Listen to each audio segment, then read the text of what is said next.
kok gak makan? Tuh loh. Lampunya kok gak makan.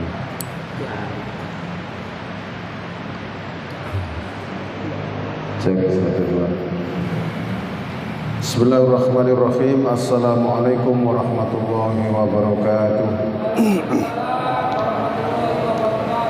Bismillah, alhamdulillah, wassalatu wassalamu ala rasulillah. La hawla wa la quwata illa billah.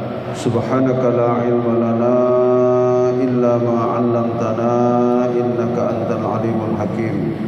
Rabbi shrah li sadri wa yassir li amri wahlul 'uqdatam min lisani yafqahu qawli, amma ba'du. Bapak-bapak, ibu-ibu jamaah Masjid Rodatul Falah yang dimuliakan oleh Allah Subhanahu wa taala, kita haturkan rasa syukur kehadirat Allah Subhanahu wa taala dengan ucapan Allah alhamdulillahirabbil alamin, alhamdulillahirabbil alamin, walhamdulillahirabbil alamin atas limpahan rahmat hidayah inayah kepada kita semuanya, nikmat sehat jasmani rohani, nikmat iman Islam, istiqomah melakukan kebaikan dan amal saleh. Mudah-mudahan semua amal ibadah kita diterima oleh Allah Subhanahu wa taala. Yang kedua, ucapan Allahumma sholli wa sallim wa barik ala sayyidina Muhammad wa ala ali sayyidina Muhammad selalu terhaturkan kepada junjungan kita Nabi besar Muhammad sallallahu alaihi wasallam. Para jamaah sekalian, kita lanjutkan kajian kita surat Al-A'raf ayat 58 sekarang ya. Semoga ayat-ayat yang kita kaji bisa nambahi pemahaman ilmu agama kita, tambahnya ilmu agama kita seiring dengan tambahnya ketebalan iman dan ketakwaan kita kepada Allah Subhanahu wa taala. Ala hadin ya sholihah al-Fatihah. A'udzu billahi minasy syaithanir rajim. Bismillahirrahmanirrahim. Alhamdulillahi rabbil alamin. Ar-Rahmanir Rahim. Maliki yaumiddin. Iyyaka na'budu wa iyyaka nasta'in. Ihdinas siratal mustaqim. Siratal ladzina an'amta 'alaihim ghairil maghdubi 'alaihim waladdallin. Amin. Bismillahirrahmanirrahim. Sebelum masuk ke ayat 58, kita mengulang sebentar biar nyambung bahasanya pada ayat 57. Huwallazi yursilur riyaha, huwa dia Allah alladzi zat yang yursilu mengarahkan ar-riyaha angin, busron membawa kabar gembira dengan datangnya awan dan kemudian turun air hujan, baina yaday rahmati, di hadapan rahmatnya Allah, hatta sehingga idza aqallat, awan itu menggunung atau menebal, sahaban berupa awan, sikolan yang penuh, yang tebal, kelihatan hitam, suqnahu kami mengarahkannya, li baladin mayyitin ke negeri yang kering, fa anzalna bihi lalu kami menurunkan bihi dengan tadi awan tadi yang dikirim oleh Allah, ma'al ma'a air, fa akhrajna lalu kami mengeluarkan bihi dengan air yang turun tadi itu, min kulli tsamarati dari berbagai macam buah-buahan. Kadzalika demikian itulah nukhriju kami mengeluarkan al-mauta orang-orang yang mati dari alam kuburnya, seperti Allah menumbuhkan beberapa tumbuh-tumbuhan dari bumi. Allah nanti akan menghidupkan, mengeluarkan orang-orang yang sudah mati. La'allakum, agar kamu sekalian tadzakkarun, kalian mau mengambil pelajaran. Kemudian dilanjutkan dengan ayat 58. Wal baladut thayyibu, wal baladu dan negeri yang tanahnya atau ibu baik dan subur, yukhriju akan mengeluarkan nabatuhu tumbuh-tumbuhannya, biidzni rabbihi dengan izin Tuhannya. Jadi negara yang diturunkan air hujan di situ dan tanahnya negeri itu subur, maka nabatu yakhruju nabatu biidzni rabbih, maka akan keluar tumbuhan yang beraneka ragam dengan izin Allah. Walladzi khabutha, dan negeri yang tanahnya khabutha, jelek, kering, tandus, la yakhruju, tidak akan bisa mengeluarkan tumbuhan illa nakidan, kecuali sulit. Ya tumbuh tapi ya sulit tumbuhnya. Kadzalika, demikian itulah nusarrifu, kami menjelaskan berulang-ulang kali kata Allah al-ayati, ayat-ayat tentang kekuasaan Allah ini, liqaumin, bagi kaum yashkurun, yang mereka mau bersyukur. Tentu segala kejadian yang ada di alam semesta ini, baik di laut maupun di darat, baik proses turunnya hujan yang diawali dengan awan yang diarahkan oleh Allah, dikendalikan dengan angin yang berhembus, diarahkan ke berbagai tempat, ke suatu negeri, semuanya itu adalah bukti tanda-tanda kekuasaan Allah, liqaumin yashkurun, bagi kaum yang mau bersyukur. Pasti kaum yang mau bersyukur mengucapkan alhamdulillah, hujan sudah turun. Ya, apalagi para petani yang sudah sekian lama mengharap-harapkan turunnya air hujan. Begitu ada hujan turun, pasti hati yang bersyukur itu alhamdulillah. Gak usah desel kan begitu kan ya. Para petani yang di tanah tak ada hujan itu kasihan Pak, kalau musim kemarau itu desel. Jadi untuk membasahi tanaman-tanamannya itu harus dengan biaya dan juga penuh waktu yang dikorbankan. Begitu turun air hujan, sudah semuanya selesai. Maka patut bersyukur kepada Allah. Para jamaah sekalian, di dalam ayat ini ditafsir dikatakan begini. Ay wa hadza mathalun lil mu'minina may yastami'ul mau'idata fayantafi'u biha. Di sini dikatakan air hujan yang turun di tanah yang subur, kemudian setelah itu keluar tumbuh-tumbuhannya itulah ibarat hati seorang mukmin yang dia itu datang ke suatu tempat seperti panjenengan ini, kemudian mendengarkan nasihat-nasihat dari ayat-ayat yang kita kaji, kemudian hati panjenengan menerima dengan ikhlas, maka itu ibarat hujan yang turun di tanah yang subur. Itu seperti nasihat yang diberikan kepada hati seorang mukmin yang bertakwa. Maka ketika hati itu menerima nasihat itu, diterima dengan baik, dan setelah itu diwujudkan dalam bentuk perbuatan yang tentunya perbuatan itu pasti bermanfaat, baik manfaat untuk dirinya sendiri maupun manfaat kepada orang lain. Itulah ibaratnya seperti itu. Nah, kemudian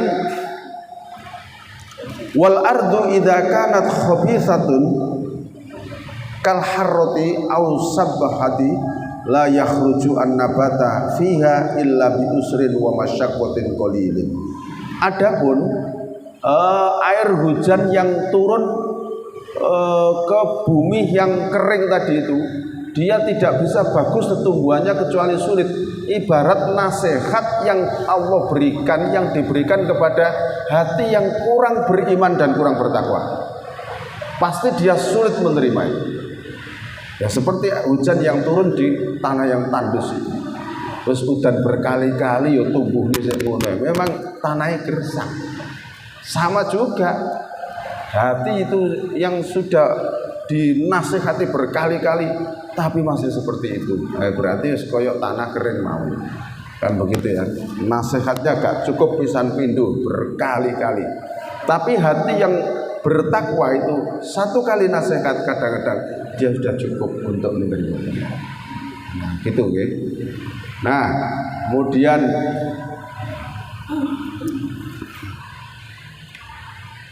laqad arsalna, dan sungguh benar-benar telah kami utus Nuhan, Nabi Nuh, ila qaumihi, kepada kaumnya.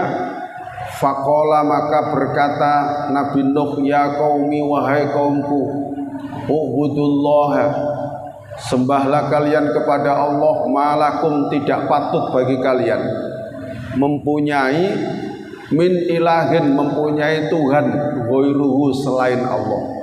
Tidak patut kamu mempunyai Tuhan selain Allah. Ini sesungguhnya aku, kata Nabi Nuh, akhafu, aku khawatir, aku takut jika kamu tidak mau beriman, tidak mau menyembah kepada Allah, masih mempertuhankan benda-benda itu, aku takut alaikum, atas kamu sekalian, adzab yaumin, kamu akan mendapatkan azab yaumin azim, pada hari yang agung, yaitu pada hari kiamat nanti.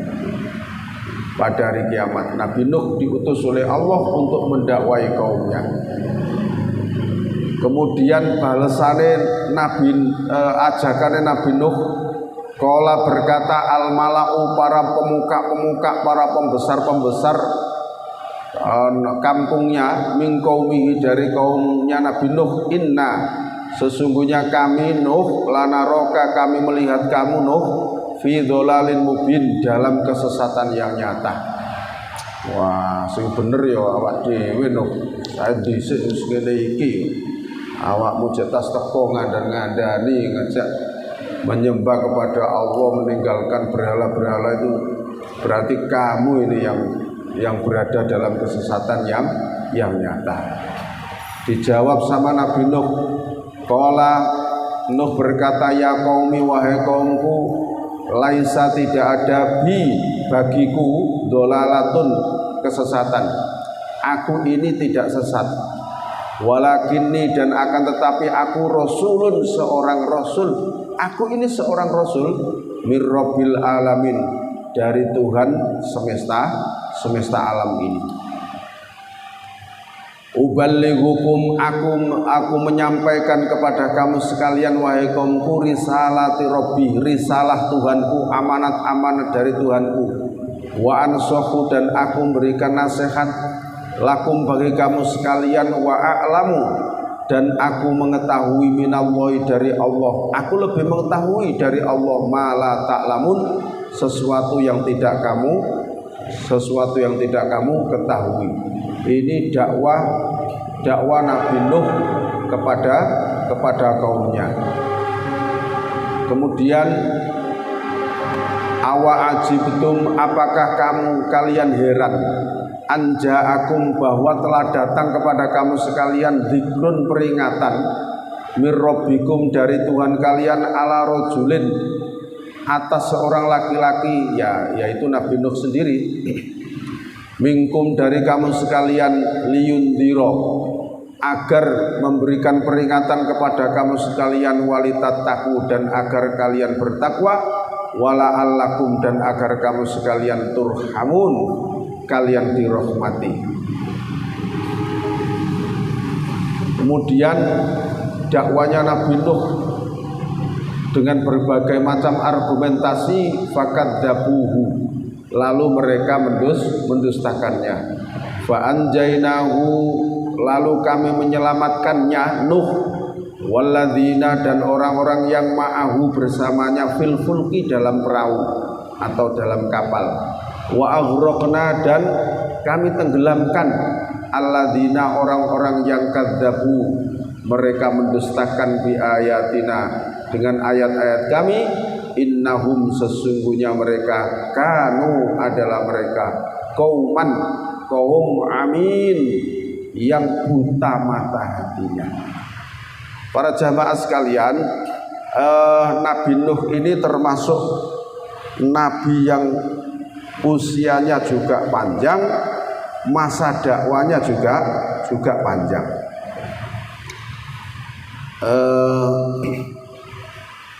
para nabi ya tentunya Nabi Adam yang paling banyak umurnya ya. Saya tadi sempat membrowsing, coba saya lihat lagi. Usia 25 para nabi. Ini saya ambil dari Mbak Google. Nah, saya itu juga ada referensi dari kitab-kitab salaf, kitab-kitab Arab yang tidak ada terjemahnya, yang tidak ada harokatnya, tapi juga saya kadang-kadang membrowsing di Mbak Google. Tapi tetap bermanfaat Mbak Google. Tidak semuanya jelek gitu ya. Saya mau berangkat tadi, saya mencoba, ternyata ada gitu ya. Jadi di Mbak Google itu apa saja ada Pak? Ya ada ya. Lha opo ya ono Pak?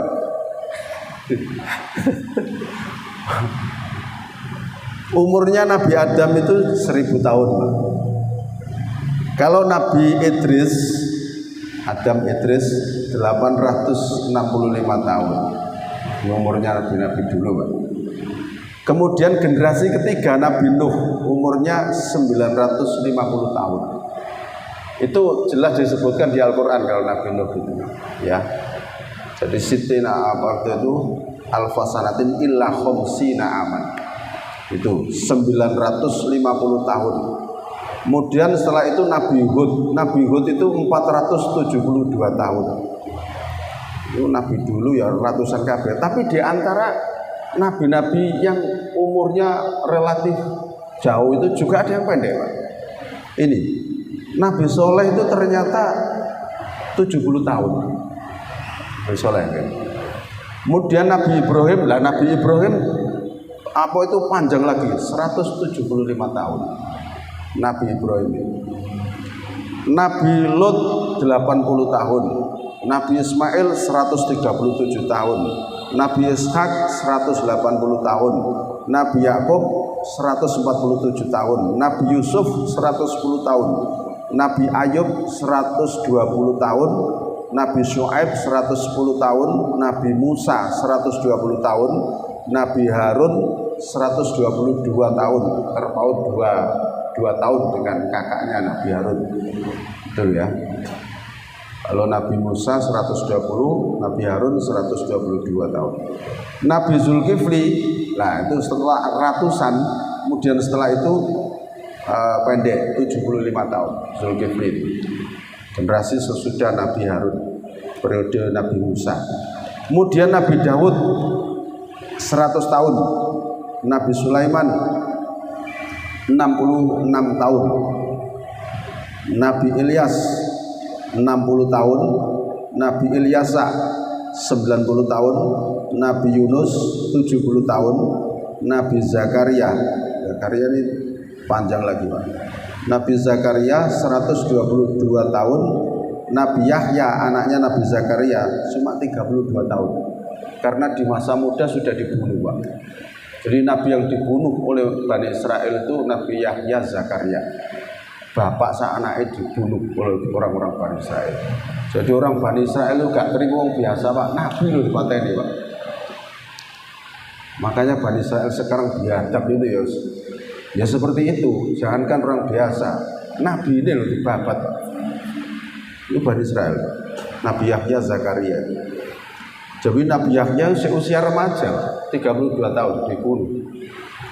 Kemudian setelah itu Yahya Zakaria, Yahya, Nabi Isa. Nabi Isa 33 tahun. Nabi Isa pun juga bernasib sama, mau dibunuh. Cuma sama Allah diselamatkan, diangkat ke langit. Kan begitu ya. Bal rafa'ahullahu, bahkan diangkat oleh Allah ke langit. Nah, nanti ceritanya kalau wis donya wis akhir betul, kerusakan semerajalela, Dajjal sudah keluar, maka Nabi Isa ini diturunkan ke muka bumi yang disebut dengan Imam Mahdi. Itu akan diturunkan ke muka bumi dan Nabi Isa itulah yang akan mengalahkan Dajjal itu. Setelah itu menegakkan syariat Nabi Muhammad ya, dan menyalahkan para pengikutnya yang menyembah salib itu dan menghalalkan babi itu, luruskan semuanya. Setelah itu dunia menjadi baik lagi, tidak lama tapi berapa gitu, terus kemudian Nabi Isa dimatikan oleh Allah di muka bumi, kemudian setelah itu rusak terus kiamat. Begitu dari kitab yang kita baca itu referensinya seperti itu, betul ya. Nabi Isa 33 tahun. Tapi Nabi Isa sekarang masih hidup, masih di mana? Di sisi Allah.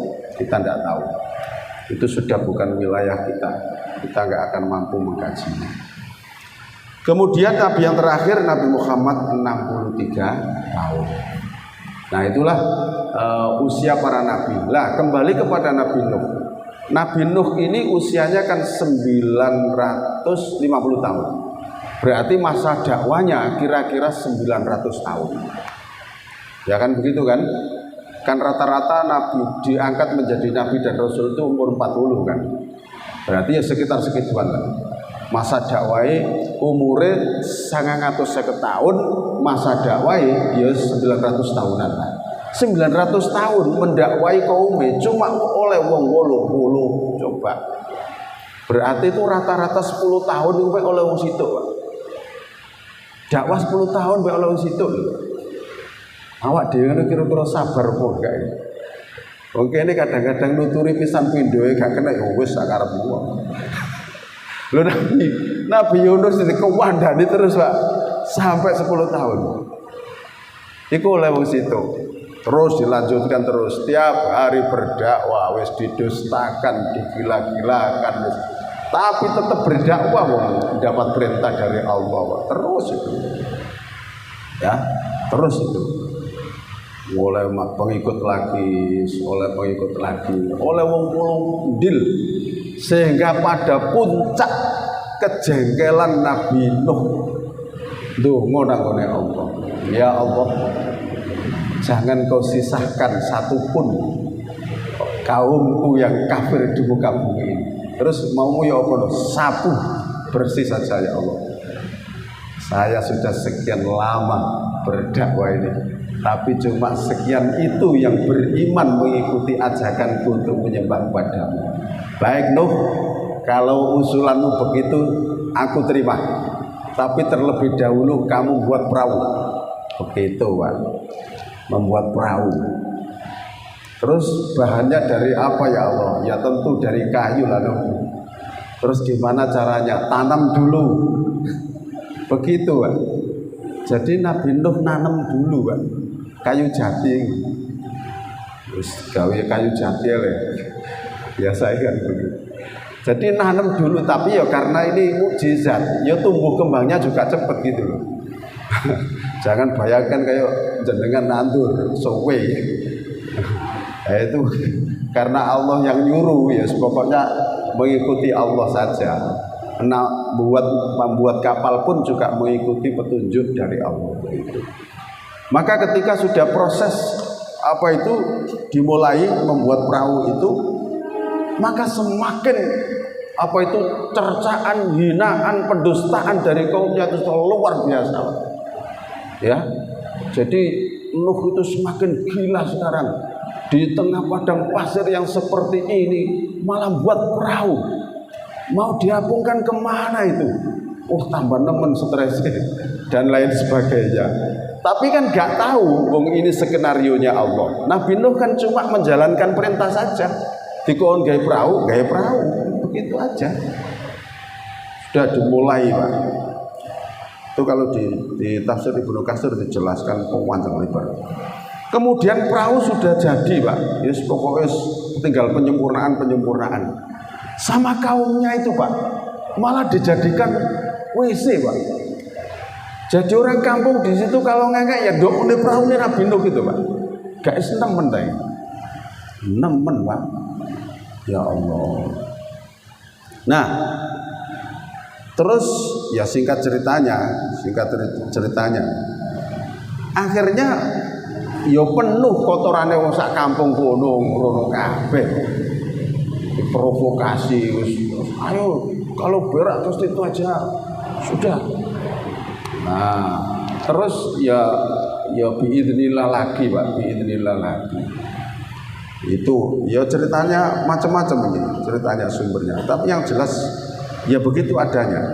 Jadi ada sampai orang itu katakanlah sudah sakit nemen guys, jalan saja sudah terseok-seok.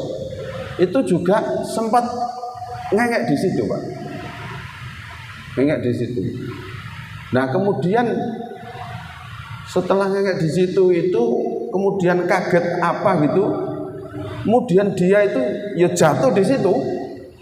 Jatuh di situ ya gambol kabeh. Apa itu? Sekujur tubuhnya ini dengan kotoran.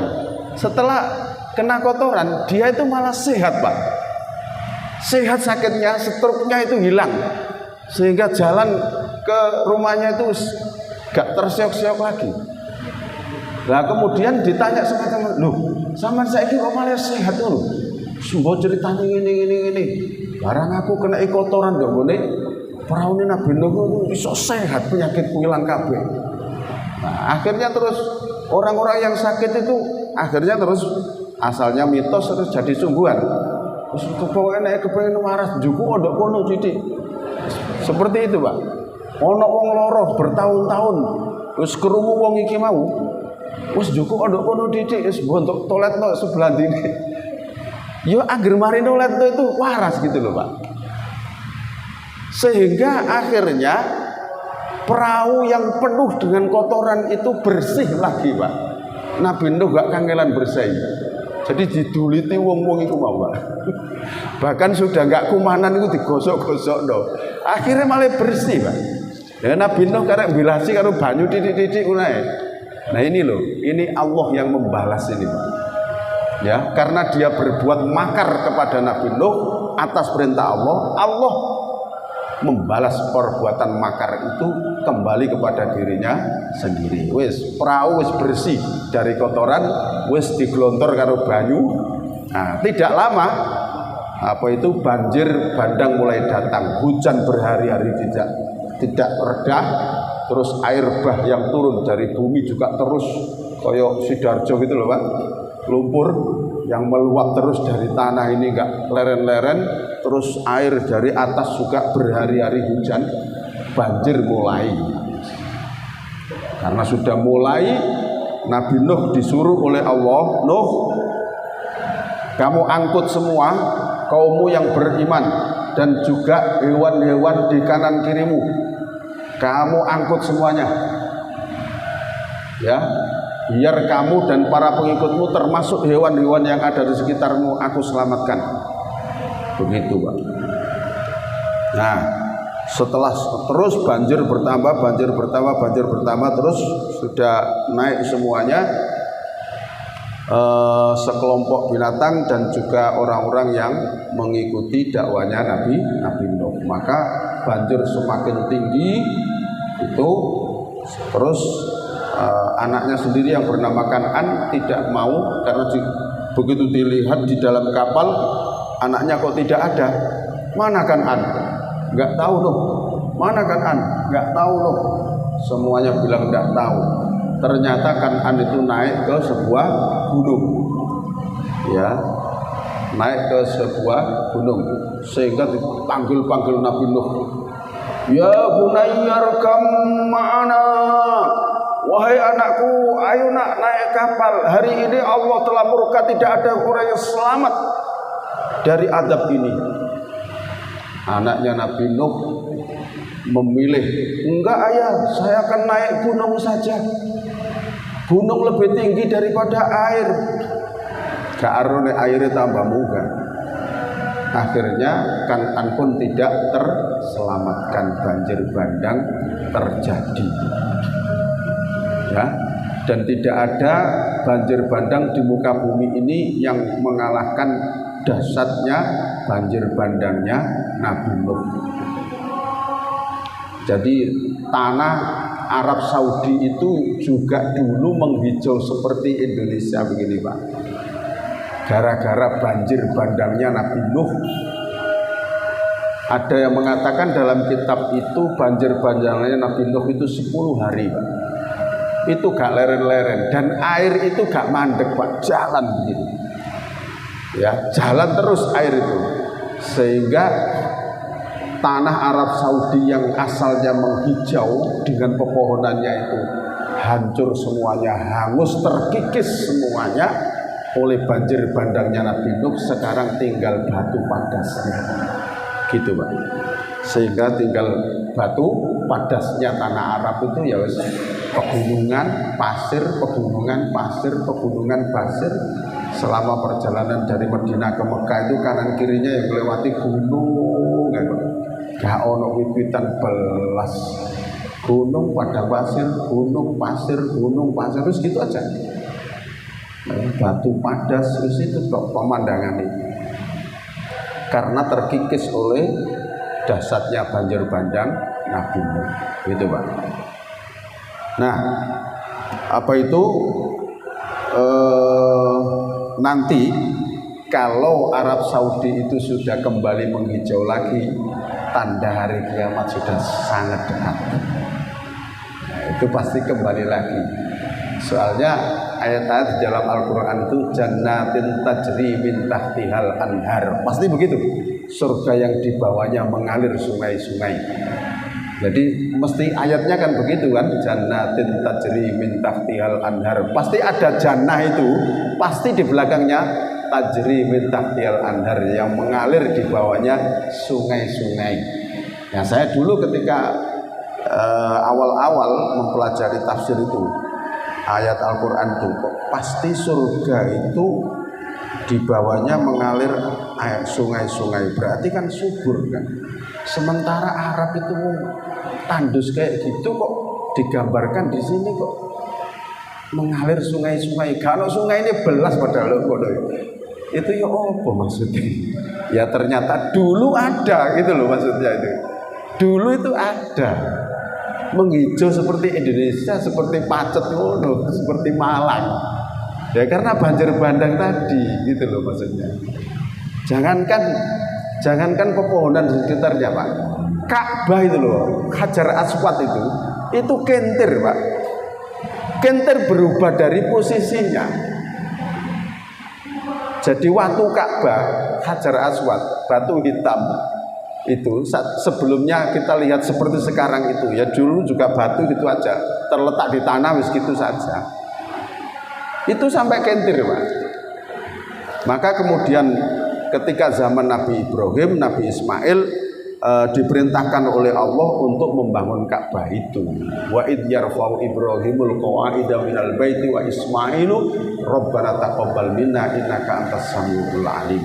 Nabi Ibrahim ditugasi oleh Allah untuk membangun Ka'bah, maksudnya membuat pondasi persegi 4 dan batu Ka'bah itu diletakkan di situ di posisi sesuai dengan perintah Allah yang sempat bergeser karena tergerus oleh arus banjir bandangnya Nabi Nuh, merendam seluruh jazirah Arab ya Pak. Banjirnya Nabi Nuh itu tidak ada banjir yang dahsyat mengalahkan banjir bandangnya Nabi Nuh itu. Begitu Pak. Ya jadi memang usianya panjang sekali Pak Nabi Nuh, dan dakwanya itu ya sekitar jazirah Arab ya begitu wis. Sam negara Palestina itu dijajah kabeh. Wong tentunya sakmono suwe ini kok. Jadi sudah dijajah semua. Nah itulah Nabi Nuh ini sebagai bapak manusia yang kedua. Di dalam kitab itu disebutkan bapak manusia yang kedua, karena masanya juga cukup panjang setelah Nabi Adam. Tuh, yaitu sekilas kisah daripada Nabi Nuh. Makanya Nabi Nuh itu termasuk Nabi Ulul Azmi. Nabi Ulul Azmi itu ada 5 Pak. Ya, Nabi Ulul Azmi itu ada 5, yaitu Nabi apa itu, termasuk Nabi Nuh, Nabi Ibrahim, Nabi Musa, Nabi Isa, Nabi Muhammad. Nuh, Ibrahim, Musa, Isa, Muhammad. Maksudnya apa itu, Nabi yang ulul azmi itu Nabi yang terkenal kesabarannya, tahan apa itu serangan atau pendustaan dari kaumnya itu. Maka mendapat gelar dari Allah Nabi ulul azmi. nabi-nabi yang terkenal kesabarannya, tapi di antara nabi yang terkenal kesabarannya itu yang paling nomor satu kesabarannya ya Nabi Muhammad gitu. Nabi Muhammad. Nabi Muhammad itu menangnya itu tidak pernah sedikit pun berdoa untuk kehancuran kaumnya. Itu hebatnya Nabi Muhammad itu. Ya, kayak Nabi Musa itu juga pernah jengkel Pak, Nabi Musa itu Pak. Pernah jengkel, mohon dipisahkan. Pisahkan saja ya Allah saya dengan kaum yang zalim seperti ini. Begitu Nabi Musa itu saking jengkelnya mendakwai kaum Bani Israil.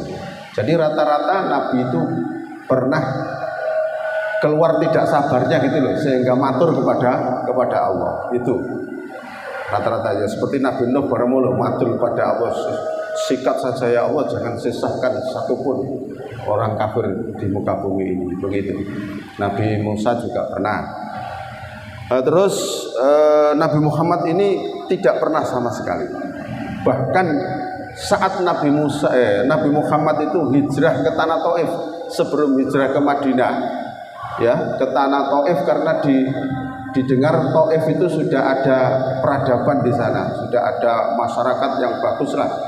Ya, harapannya Nabi Muhammad itu bisa memberikan suaka politik atau apalah. Ternyata Nabi Muhammad di sana malah dilempari batu dan lain sebagainya sampai berdarah, giginya rampal. Di situ malaikat Jibril kemudian, Pak, Muhammad, apakah kamu menerima tawaran ini? Apa Jibril? Gimana gunung Uhud ini aku angkat saja, tak jatuhkan di tengah-tengah orang Taif biar mati semua Muhammad. Oh jangan Jibril. Nah kalau dia mati semua saya mendakwai siapa? Malah ditungano Allah mahdi qaumi fa innahum la ya'lamun. Ya Allah, berikan petunjuk kepada kaumku karena dia belum tahu ya Allah. Begitu. Jadi Nabi Muhammad itu tidak pernah meminta doa kehancuran untuk kaumnya. Jadi terkenal kesabarannya, ya. Itu yang bersifat banyak ya. Taif kan begitu mau dihancurkan gara-gara Nabi Muhammad diperlakukan seperti itu. Ya, satu orang malah tidak dihiraukan kepada Nabi Muhammad. Bagaimana Suroko yang ditugasi oleh orang kafir, ya, ketika Abu Sufyan itu woro-woro membuka sayembara. Barang siapa yang berhasil untuk membawa Muhammad ke sini, baik dalam keadaan hidup maupun keadaan mati, maka akan aku beri hadiah 100 ekor unta. 100 ekor unta ya pakai Pak. Kan begitu kan, sapi limusin 30 juta lebih 100 sih. Suroko langsung akan aku cari Muhammad, aku penggal lehernya, silakan. Dan begitu itu kudanya dipacu mau ngejar Nabi Muhammad berjalan di padang pasir. Ketika mau mendekati Nabi Muhammad, mau nyabetno pedang ke leher Nabi Muhammad, lo kaki depannya kudanya Suroko itu lo ambles di pasir Pak, kedua-duanya ambles. Loh begitu Nabi Muhammad itu tetap jalan. Suroko panggil-panggil, Muhammad, tolong Muhammad. Loh ngono karo Kanjeng Nabi ya dibalihi, Pak. Ditolong. Coba. Ini ukurannya awak dhewe terus gak kate kan. Gak terima disyukurno, Pak. Malah diantemi waktu kesempatan. Loh gitu sama Nabi Muhammad itu langsung diangkat gini dok, Pak. 2 kaki kuda diangkat gitu. Wes. Mari Nabi Muhammad jalan lagi. Lalu itu dikejar lagi, Pak. Kejadiannya sama, ambles lagi. Coba. Nah itu Nabi Muhammad itu, Pak. Sudah dibunuh pun itu masih memberikan maaf gitu, Pak. Nah itu terkenal kesabaran Nabi Muhammad. Maka Nabi Muhammad itu diantara ulul azmi dan diantara 5 nabi, ulul azmi dan Nabi Muhammad lah yang paling nomor 1, dan beliau mendapat izin dari Allah untuk memberikan syafaat tidak hanya umatnya, untuk seluruh umat. beriman, untuk seluruh umat yang beriman. Gitu. Nah, tadi barangkali ada yang tanyakan, monggo. Ini kisah Nabi semuanya. Monggo. Nggih, Pak, monggo, Pak. Waalaikumsalam warahmatullahi wabarakatuh. Di antara Nabi Nuh jenis yang kelima itu Nabi Nuh, kesabarannya itu dikasih Nabi dengan kaumnya Nabi Muhammad, itu kesabarannya mendapatkan ke Taif. Untuk Nabi Musa sama Nabi Isa itu kesabarannya. Oke. Nabi Musa ini juga luar biasa, Pak, untuk mendakwai Bani Israel ini. Bani Israel itu sudah berkali-kali diberikan keselamatan oleh Allah, tapi masih saja membangkang. Ya, pertama, Bani Israel setelah diselamatkan dari kejaran Fir'aun ya, dengan terbelahnya lautan, diajak Nabi Musa kembali ke Palestina untuk membangun negerinya. Dalam perjalanan yang panjang, Bani Israel itu mengeluh toh. Pertama mengeluh, Musa, saya apa Musa, panas ini ngejak melaku ya. Bekal kita sudah habis Musa. Ya apa sampean sing ngajak ya sampean sing tanggung jawab. Enggak ada bekal lagi yang kami makan. Wes. Mari ngono Nabi Musa berdoa. Maka turunlah buah manna dan salwa. Dalam Al-Qur'an disebutkan, ya kan? Buah manna dan salwa. Manna itu buah yang rasanya seperti madu, kayak kurang lebih seperti delima. Kayak begitu, yang manis seperti madu. Terus salwa itu jenis burung, mirip burung puyuh, Pak. Jadi akhirnya buah manna dan salwa itu berada di kanan kiri tenda-tenda mereka. Jadi mereka berjalan dari Mesir ke Palestina itu kan jauh, Pak, jalan kaki. Kalau sudah capek, lelah itu mendirikan tenda-tenda kecil untuk singgah sebentar di situ. Kemudian lelahnya, capeknya sudah habis, berjalan lagi terus begitu. Buah manna dan salwa, kemudian kekurangan air. Musa, di terik panas yang begini kita ini minum apa Musa? Gitu kan? Maka Nabi Musa berdoa kepada Allah. Kemudian Allah memerintahkan idrib bi asokal hajar. Wahai Musa, pukulkan tongkatmu ke batu di sampingmu itu. Maka ketika batu itu dipukul, fanfajarat minhu thnata asyrata aina, maka memancarlah 12 mata air. Kenapa kok 12? Karena kabilah yang dibawa oleh Nabi Musa dari Bani Israel itu ada 12 kabilah, 12 keturunan gitulah ya. Nah kemudian terus berjalan terus ya, itu dalam perjalanan terus ono ae. Nah kemudian Bani Israel menuntut, ini masih di Sinai, Pak. Bani Israel menuntut begini, Pak. Musa, hendaklah kamu mohon kepada Tuhanmu supaya diturunkan suatu kitab untuk pegangan kami. Maka Nabi Musa diperintahkan oleh Allah disuruh ke Bukit Turisina. Berapa lamanya? Arba'ina lailah. Nabi Musa meninggalkan kaumnya 40 malam 40 hari ke Bukit Turisina untuk menerima Taurat. Kaumnya dititipkan oleh kakaknya Nabi Harun, selama aku tinggal tolong jaga kaumku ini, jangan sampai mereka berbuat kesyirikan. Ditinggal Nabi Musa ke Bukit Turisina 40 hari, kaumnya malah menyembah patung anak sapi. Coba gitu loh, Pak. Patung anak sapi ya, membuat patung anak sapi. Kemudian kan di antara pengikut Nabi Musa itu ada yang pandai sihir, Pak. Begitu membuat patung anak sapi terus disihir bisa meraung-raung. Nah, akhirnya dia mengatakan, "Oh, ini Tuhan kita." Musa nggak akan kembali, dia sudah bermesraan dengan Tuhannya. Nabi Harun berkali-kali mengingatkan, gak digubris, Pak. Sehingga ketika Nabi Musa datang sudah 40 hari sesuai dengan waktu yang dijanjikan, membawa kitab Taurat, satu buku, Pak. Kitab Taurat berupa kepingan-kepingan, bukan lembaran, bukan kepingan-kepingan. Tahu kaumnya menyembah patung anak sapi, Pak. Langsung kitab Taurat ini dihantamkan begini, Pak. Wis cara gampangane muring-muring, Pak. Apa-apaan ini? Nah, begitu. Sampai Nabi Harun itu dipanggil, dipegang dagunya begini, Pak. Mau dikaplok, bahasa kita gitu. Jadi diserai kaum koyok ngene gitu lah kira-kira bahasanya. Tapi Nabi Harun mampu melerai Nabi Musa dengan mengajukan argumentasi begini.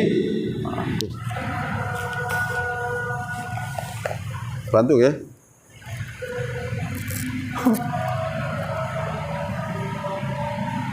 Oh, tapi sudah mau selesai ya? Sama-sama sudah mau selesai. Kita tadi sampai ayat 67 ya. Terus tak pateni ya. Tinggal cerita tok iki. Nah, terus setelah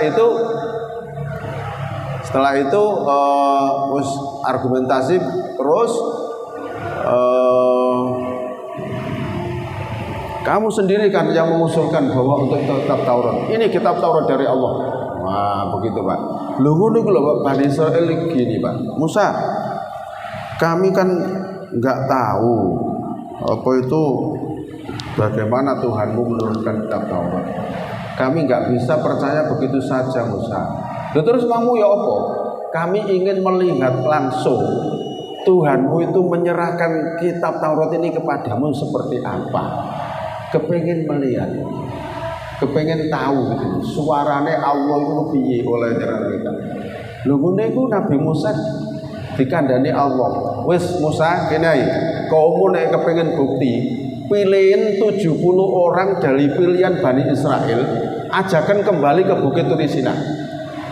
Di situ nanti akan aku sampaikan beberapa perintah dan larangan biar kaummu mendengar. Wes, dipilih 70 orang dari 12 kabilah tadi ya, dipilih wes pokoknya 70 wong sesuai dengan pesanannya Allah. Pilihan ini, Pak. Begitu diajak ke Bukit Turisina munajat kepada Allah, awan menutupinya sehingga tidak ada yang bisa melihat sama sekali. Allah berbicara langsung di situ, Pak. Dan bisa didengar oleh Nabi Musa dan 70 Bani Israel tadi. Setelah mendengar ada beberapa perintah, ada beberapa larangan di dalam kitab Taurat tadi itu disimpulkan di situ. Bagaimana komentarnya Bani Israel? Ngomong, Musa, kami tidak akan percaya selama kami tidak bisa melihat Allah dengan jelas. Coba, terus kayak ngono itu, kejengkelan Bani Israel. Akhirnya apa? Disambar petir, Pak. 70 orang mati semua. Itu dari surat Al-Baqarah ayat 1 kan. Ya. Sambar petir mati semua. Nabi Musa menangis, ya Allah, tolong hidupkan kembali ya Allah. Jika engkau tidak menghidupkan mereka, terus aku kembali seorang diri, pasti aku yang dituduh untuk si pembunuhnya ya Allah. Diuripno meneh, Pak. Ya Allah. Itu Pak perjalanan Bani Israel. Terakhir jengkelnya Nabi Musa itu di sini, Pak, terakhir. Sudah mendekati Baitul Maqdis, Palestina, mau diajak masuk ke negeri Palestina yang waktu itu Palestina diduduki oleh kaum Jabarin. Kaum Jabarin itu kaum keturunan Kan'an dari Nabi Nuh. Keturunan Kan'an, orangnya tinggi besar, beringas-beringas. Bani Israel ngomong, nggak berani Musa kami masuk. Padahal Allah sudah janji, kalau kita betul-betul berjuang dengan sungguh-sungguh, Allah akan memberikan kemenangan. Sudah janjinya begitu. Tapi Bani Israel yang licik, Pak, nggak berani, nggak wani Musa. Lalu terus mau ya apa? Iki wis cedek iki. Wis gini aja Musa, kamu saja pergi dengan Tuhanmu memerangi kaum Jabarin.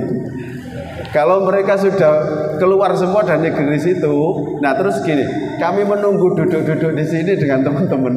Itu kurang ajar tuh. Jadi kamu saja Musa yang berangkat dengan Tuhanmu memerangi kaum Jabarin. Kalau mereka sudah keluar, kami baru belum masuk.